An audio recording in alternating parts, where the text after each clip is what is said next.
very good afternoon. Welcome, Uduak Daniel. First, let's talk the headlines.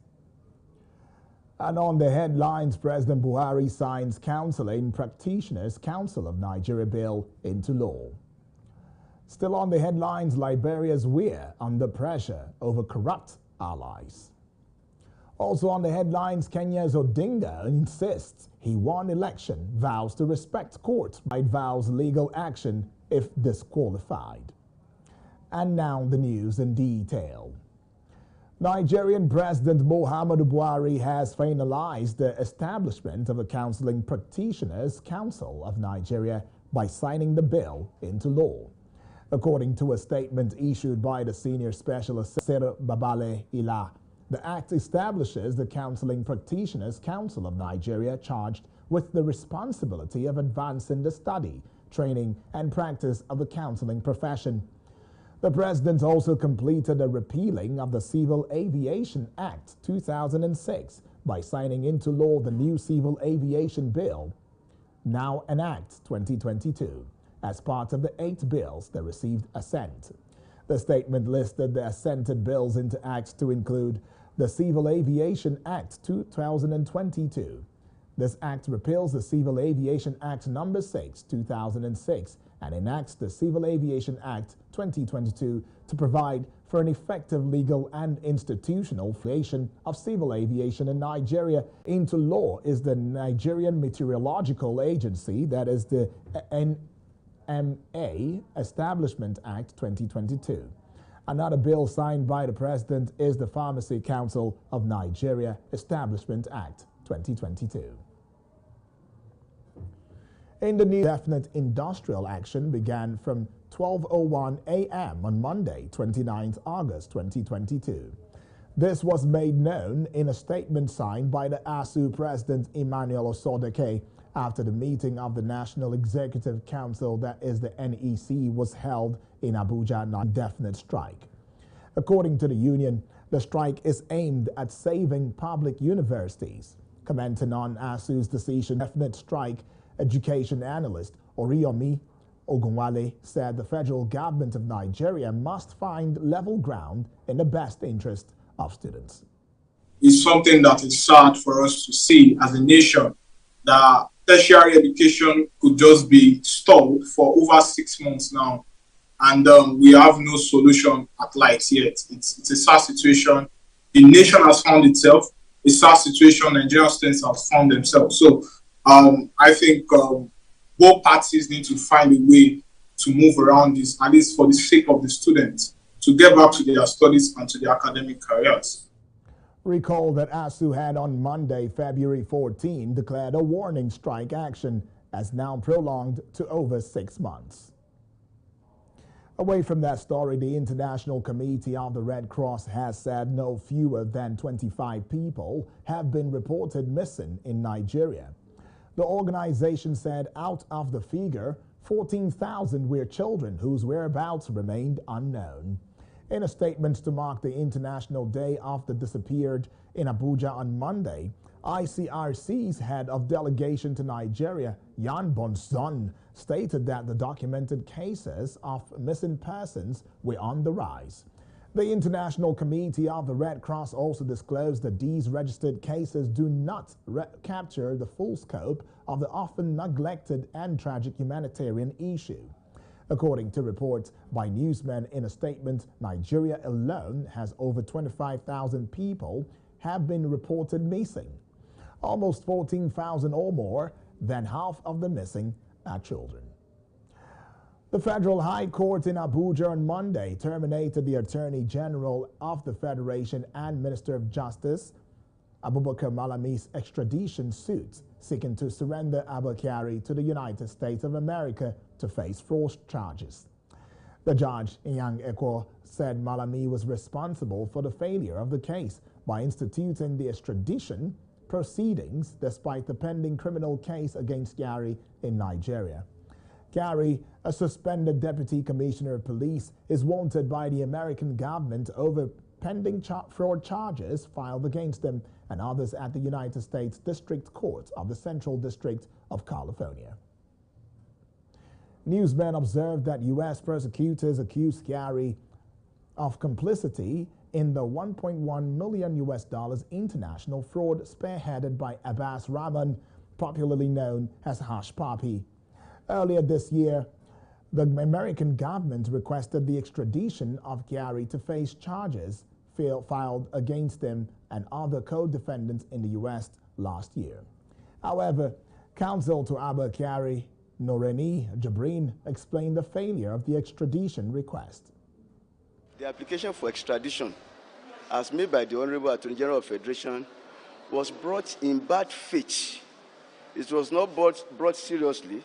It was an attempt to hoodwink and attack our clients. And it's incompetent, and it was dismissed and was struck out and dismissed together on the merits too, that there's no merit in it. And the basis of the finding is that there is also a subsisting criminal case filed by the same Attorney General before filing the extradition application. And he cannot pretend to say that he's not aware. Quite an expose right there.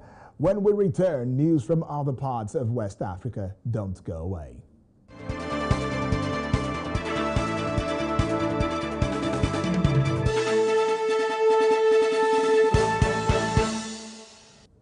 Welcome back and thank you for staying with us. This is Africa Today on Hills TV. Still talking the news, a group of 700 Muslim imams and preachers in Burkina Faso on Monday denounced religious and ethnic intolerance after calls for the killing of Fulanese in the country, which is plagued by jihadist violence. They said Burkinabe are playing a pernicious, self-destructive role by spreading messages inciting religious and ethnic intolerance, which can be a source of extremely violent confrontations. A statement by Moussa Kouanda, president of the Federation of Islamic Associations of Burkina Faso, that is FAIB, issued at the end of a seminar brought together more than 700 imams and preachers in Ouagadougou. The statement added that this translates into hateful and violent speech, particularly in the media and on social networks. Away from that story, Liberian President George Weah is facing a backlash over his handling of corruption accusations made by the United States, that is the U.S., against 3 of his close allies.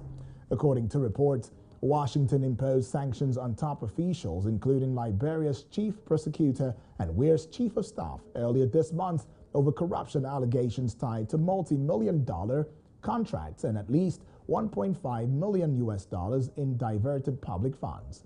Where a former football star suspended the officials, but the affair has continued to dominate headlines in the West African nation, threatening his support ahead of next year's election.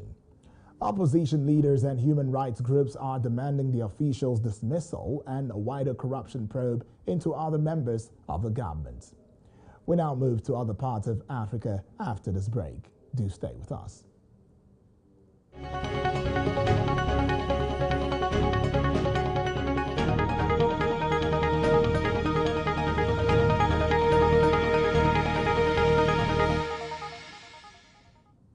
Welcome back, and now bringing you stories from other parts of Africa. Keep in mind that this is Hills TV, and this, of course, is Africa Today. Kenyan opposition leader Raila Odinga, who is contesting his loss in the month's presidential election in the Supreme Court, will respect the court's ruling, but still believes he won. No, we will just try to ensure that. Back to Angola. The re-elected president of Angola, João Lourenço, promised to press on with the political commitments with courage and responsibility during his second mandate. On Monday, the National Electoral Commission announced the results of the election, the tightest in the country's history. The MPLA's victory means a government that assumes its political commitments with courage and responsibility, an executive that is not afraid to break with the powers in place and to make the necessary changes, promised re-elected President João Lourenço. The ruling party MPLA, in power since Angola's independence in 1975, won with 51.17% of the vote against 43.95% for the main opposition party, that is the UNITA, UNITA. On the sidelines of the signing of a $4 billion gas agreement in mid-July, Algeria's President Abdelmadjid Tebboune has reassured his friend Mario Draghi, now the former president of the Italian Council of Members and Ministers, Algeria, whose natural gas reserves amounts to nearly 2,400 billion M3, wants to be one of Europe's electricity, solar, and conventional energy suppliers. Coming right up next on Africa Today is Business News. Don't go away.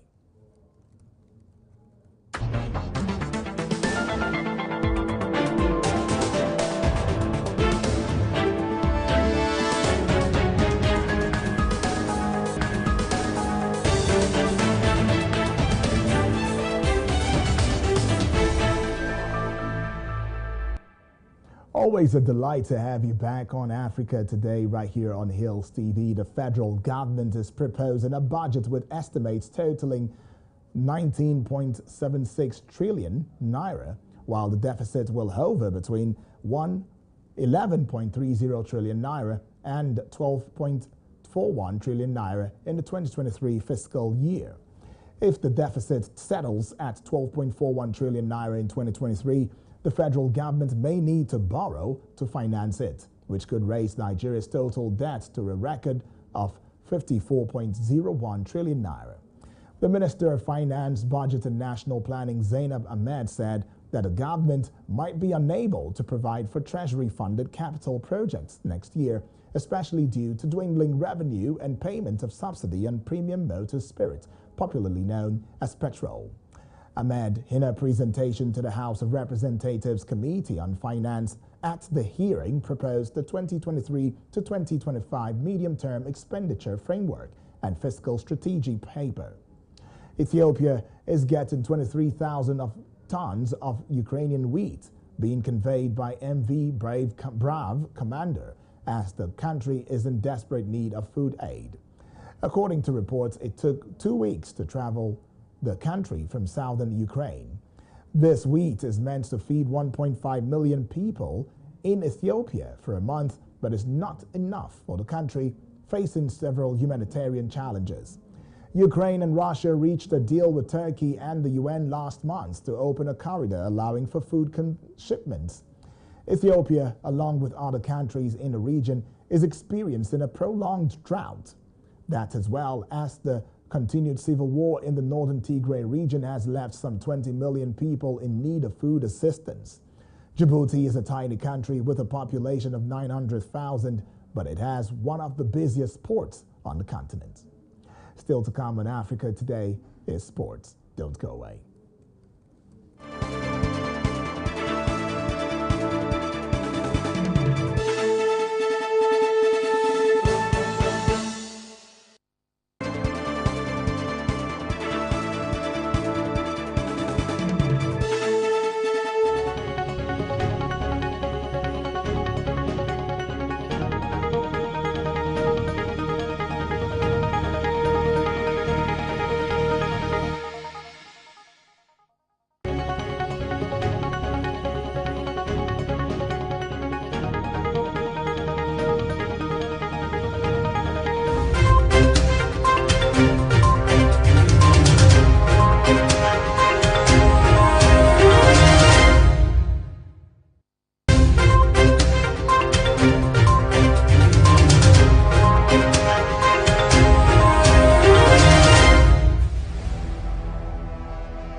Very good afternoon to you and welcome to Sport News on Africa Today.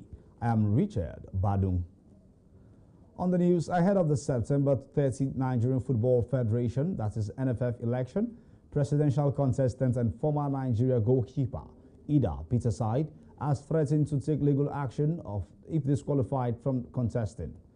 Peterside made this known during an interview with reporters, following rumors that some of the contestants might be disqualified before election day. The NFF presidency race turned a fascinating twist after the incumbent Amaje Pinnick, the first man to head the body on 2 different times, confirmed he would not be running for a 3rd term. At the annual General Assembly earlier this month, September 30 was announced as the date for the election, with the Electoral and Appeals Committee set up. With 31 days to the all-important day in Nigerian football, the coast is definitely not clear of potential turbulence and crises, as about 15 contenders battled for the single position of the NFF president, who all picked up their forms in Abuja today, the nation's capital. It was a show of shame in Calabar as World Football Organizing Body FIFA Confederation African Football, that is CAF, and top government officials shunned the immortalization of the country's first FIFA Executive Committee member and CAF Executive Committee, Etubom Oyo Orok Oyo. Newsmen gathered that not even top officials of football and sports of Nigerian government were present. The Minister of Sports, Sunday Dare, the state governor, Senator Ben Ayade, and others were also absent. However, NFF President Amaje Pinnick was represented by the duo of the Deputy Secretary General of the NFF, Emmanuel Ikpeme, and the Chairman of Delta State Football Association, Chief Kenneth Iwocha.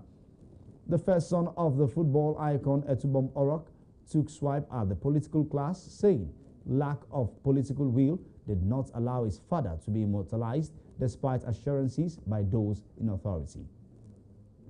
Away from there to Victor Osimhen's story, as coach of Napoli side, Luciano Spalletti has insisted the Nigerian will not leave Napoli for Manchester United.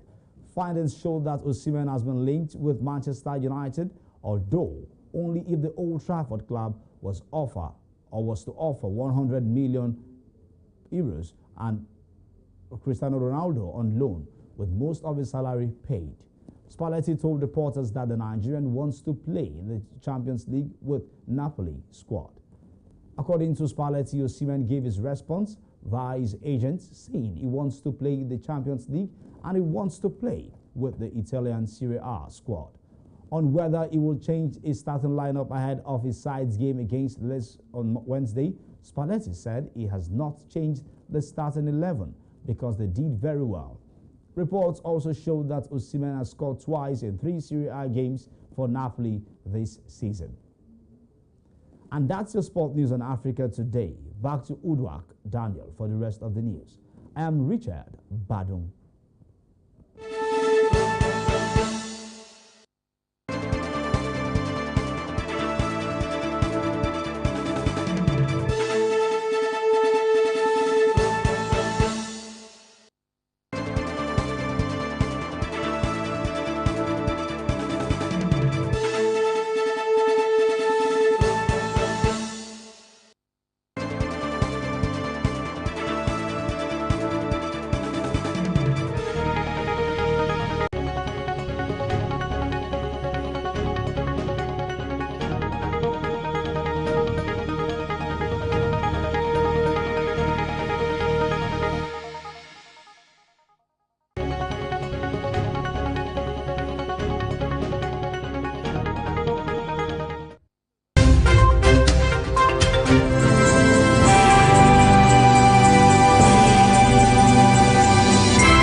Awesome inputs right there from sports through you, Richard Badung, for that one. Thank you so very much. Still talking the rest of the news. The Kano State government has set up a technical committee to expeditiously look into the prevailing incidents of flooding occasioned by the intermittent heavy downpours being recorded in the state in the last few days. The State Commissioner for Information, Mohammed Garba, who disclosed this in a statement, said that the government was worried about the occurrence of the floods which have wreaked havoc on the metropolitan area. He said the committee had been saddled with the task of studying the metropolitan roads, drainage and culverts in the state of disrepair with a view to rehabilitating them. The commissioner expressed concern over the calamity and commiserated with the people who have lost their valuables in the deluge. He called on the public to bear with the authorities as everything possible would be done to remedy the situation. And that's Africa Today, but before we go, a quick look at our top stories. We told you that President Buhari signs Counseling Practitioners Council of Nigeria bill into law. We also told you Liberia's we're under pressure over corrupt allies. Also on the headlines earlier, Kenya's Odinga insists he won election, vows to respect court ruling. And on sports, Peterside vows legal action if disqualified. Remember to visit us on Facebook at Hills TV, Instagram at Hills TV. Our YouTube channel is at Hills TV. I am Uduak Daniel.